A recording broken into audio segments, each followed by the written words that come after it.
राम राम मित्रों, rule of the law must be maintain. किसी भी कीमत पे देश रूल ऑफ लॉ से चलना चाहिए, संविधान से चलना चाहिए, न कि व्यक्तिगत विचारों से।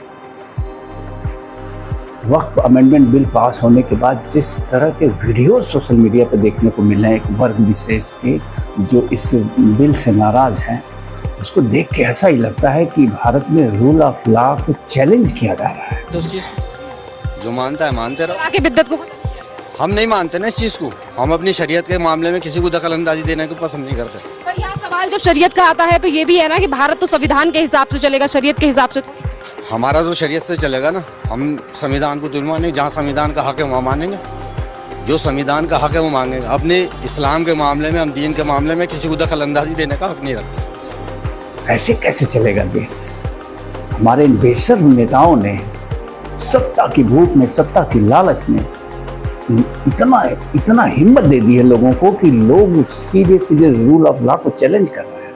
कोई कह रहा है हम नहीं मानेंगे, कोई संसद में पारित कानून को फाड़ के फेंक दे रहा है, कोई कह रहा है कि हम टीपू सुल्तान की तलवार उठा लेंगे, कोई कह रहा है हम ये कर देंगे वो कर देंगे। इतना साहस कैसे? किसी देश में इतना साहस कैसे? कर क्या रही है गवर्नमेंट? हमारा रूल ऑफ लॉ कर क्या रहा है? तो मैं कुल मिला के यही कहना चाहूँगा कि जो कोई भी रूल ऑफ लॉ को चैलेंज करता है, कोई भी हो, चाहे हिंदू हो, मुसलमान हो, कोई भी हो, उसके साथ सख्ती से निपटा जाना चाहिए। सख्ती से, बेहद ही सख्ती से।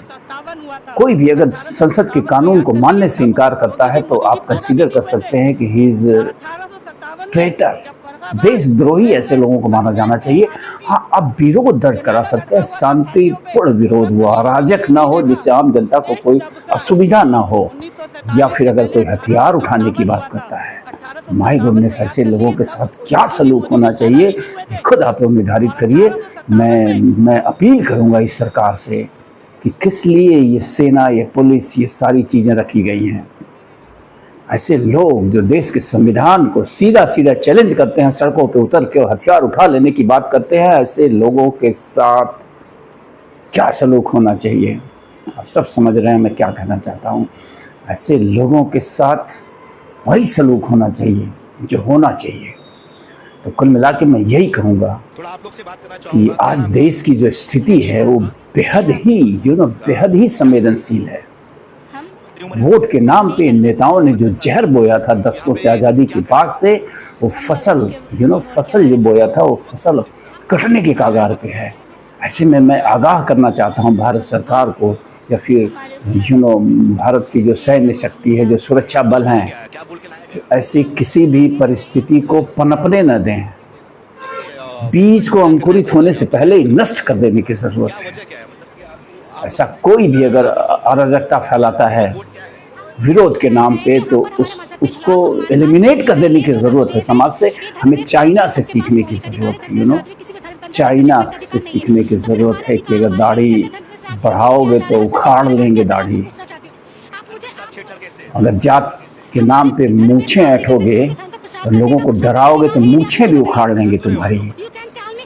ऐसी सत्ता होनी चाहिए।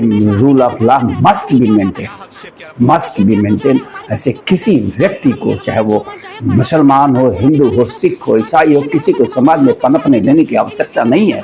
मूछें उखाड़ लेने की ज़रूरत है, दाढ़ियों को उखाड़ लेने की ज़रूरत है, पैर पकड़ के फाड़ देने की ज़रूरत है। अगर कोई देश विरोधी बात करता है, देश विरोधी गतिविधि में संलिप्त पाया जाता है, साहस कैसे किसी के कहने की हम टीपू सुल्तान की तलवार जमीन में अभी दफन करके रखें और उठा लेंगे। 15 मिनट का समय दे दिया जाए और हम सफाया कर देंगे। माय गुडनेस, कैसी बेशर्म सरकारें हैं। ये लोग राजनेता माने जाते हैं। इन्हें तो with in few minute of ऐसा स्टेटमेंट कोई देता अगर है, वो चैलेंज करता है रूल ऑफ लॉ को, उसे कुछ मिनटों, कुछ घंटों में एलिमिनेट कर देने की ज़रूरत है। मैं बार बार कहूँगा, चाइना से सीखने की ज़रूरत है। देश कैसे चलाया जाता है, हमसे 10 गुना आगे उसकी इकोनॉमी है। टेक्नोलॉजी में हमसे वो सैकड़ों गुना आगे, हमसे वो कई दशक आगे चल रहा है, सिर्फ इसीलिए कि वहाँ rule of law is maintained. यहाँ की तरह लालची, सत्ता भोगी नेता नहीं है। जात के नाम पे राजनीति करने वाले, धर्म के नाम पे राजनीति करने वाले नेताओं को वहाँ प्रश्रय नहीं है, वहाँ लोकतंत्र नहीं है। जहाँ मूर्खों के बीच में मूर्खों का तंत्र एक है जिसे हम लोकतंत्र कहते हैं। मैं व्यक्तिगत रूप से इस लोकतंत्र को यही मानता हूँ कि मूर्खों का तंत्र है, भेड़ों का तंत्र है। यानी जो भी है, लेकिन जिन लोगों के हाथ में सत्ता सौंपी गई है उन्हें मैं यही कहूँगा कि पनपने देने की ज़रूरत नहीं है, सख्ती से निपटने की ज़रूरत है।